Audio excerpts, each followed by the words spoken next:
कहते हैं ना कि इंसान की जुबान उसकी पहचान होती है। जी हाँ, ये बात बिल्कुल सही है। हमारे समाज में दो तरह के लोग मिलते हैं। एक तो वो लोग जो थोड़े सीरियस टाइप के होते हैं, आप उनसे कुछ पूछते हैं तो बहुत ही नपे तुले शब्दों में जवाब आता है। और वहीं दूसरी तरफ कुछ ऐसे लोग जिन्हें बस एक बार आप छेड़ दीजिए फिर चुप नहीं होना। सीधा वैसे ही जैसे दिवाली पे वो एक पटाखों की लड़ी जलती है ना, भड़ भड़ भड़ भड़ भड़, मतलब जो सबको सर दर्द कर देती है, सेम वैसे। एक उदाहरण के तौर पर ले लीजिए, आपके घर पर दो मेहमान आए। एक से आपने पूछा कि भाई साहब आप चाय लेंगे या फिर ठंडा लेंगे, और उन्होंने बहुत ही सीधा सा जवाब दिया, भाभी जी चाय। और वहीं दूसरे शख्स, आपने उनसे पूछा कि आप चाय लेंगे या फिर ठंडा लेंगे, और उन्होंने जवाब क्या दिया, भाभी जी आपको तो पता ही है कि मैं चाय का कितना शौकीन हूँ, बस चाय बढ़िया सी होनी चाहिए, एकदम गर्मा गर्म चाय, और साथ में थोड़ा पकौड़े वकौड़े हो जाए, और चाय बढ़िया बनाना भाभी जी, थोड़ा सा उसमें पत्ती कम रखना, मीठा थोड़ा तेज कर दीजिएगा, और हाँ दूध अच्छे से डालना, और हाँ भाभी जी उसमें अदरक और इलायची तो जरूर डालिएगा, स्वाद तो तभी आएगा। अरे भाई, आपसे ये पूछा गया है कि आपने चाय पीनी है या ठंडा, ये नहीं पूछा गया कि चाय बनानी कैसे है। आप समझ रहे हो? जो जो ज्यादा बोलते हैं, क्या आपको वो पसंद होते हैं लोग? अक्सर ज्यादा बोलने वाले लोगों को क्या किया जाता है? इग्नोर। हम उन्हें टोटली इग्नोर करते हैं, हम उनसे बोर हो जाते हैं, हम उनसे कटते हैं, और थोड़ी सी भी वैल्यू नहीं देना चाहते। और ये जो ज्यादा बोलते हैं लोग, ये कहीं ना अपना खुद का ही नुकसान कर बैठते हैं, क्योंकि इनको बोलने की आदत बहुत ज्यादा होती है, और इसी आदत की वजह से ये अक्सर दूसरों के आगे अपनी पर्सनल बातें तक शेयर कर देते हैं, और जिनका इन्हें खामियाजा भुगतना पड़ता है। एक इंसान की जब खुद की वैल्यू ना हो ना, उसको कोई समाज में पसंद ना करे, तो फायदा ही क्या है? क्यों खुद को इतना गिराना?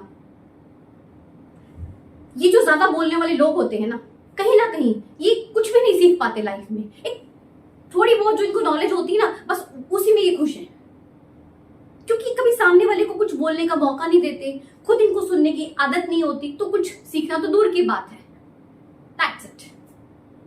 मेरा मानना ये है कि जब हमें किसी भी टॉपिक पे कंप्लीट नॉलेज नहीं है, हमें उसका नहीं पता, तो कम बोलना चाहिए। क्या जरूरत है बेफजूल का दिखाने की?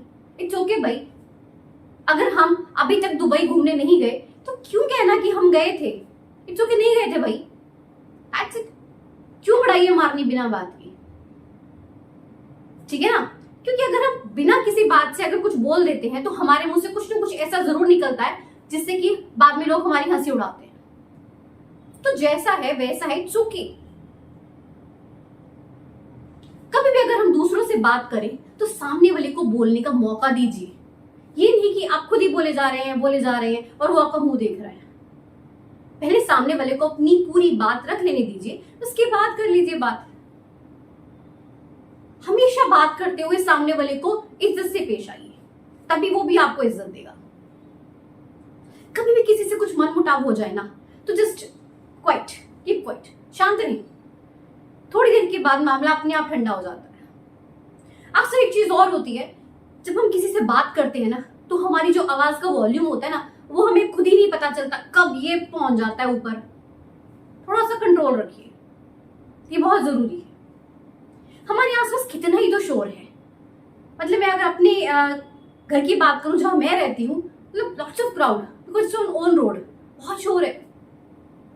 आप देखिए ना, सारा दिन गाड़ियों का शोर, व्हीकल्स का इतना ज्यादा शोर है, लोगों का शोर है, कहीं म्यूजिक बज रहा है धम धम, और नहीं तो ऊपर से जो एरोप्लेन निकलते हैं उनका शोर अलग है। तो भाई हम इंडिविजुअली भी तो अपना कुछ योगदान दे सकते हैं कि नहीं?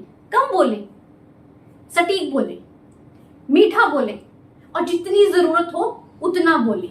ये 4 बातें याद रखिए, हो जाएगा। जैसे कि मैंने आपको कहा कि जो लोग ज्यादा बोलते हैं ना, उनकी कोई कदर नहीं करता, तो क्यों दूसरों के आगे खुद को गिराना, खुद की कदर कम करवाना? अपनी कदर कीजिए, दुनिया तभी आपकी कदर करेगी। ये हमारे खुद के हाथ में है। तो आज से प्रण ले लीजिए कि आप पहली वाली कैटेगरी को ही चुनेंगे, मतलब लिमिटेड बोलेंगे, एक्सेस में अपनी एनर्जी वेस्ट नहीं करेंगे। मिलते हैं नेक्स्ट वीडियो में। चैनल को सब्सक्राइब जरूर कर लीजिएगा। Thank you.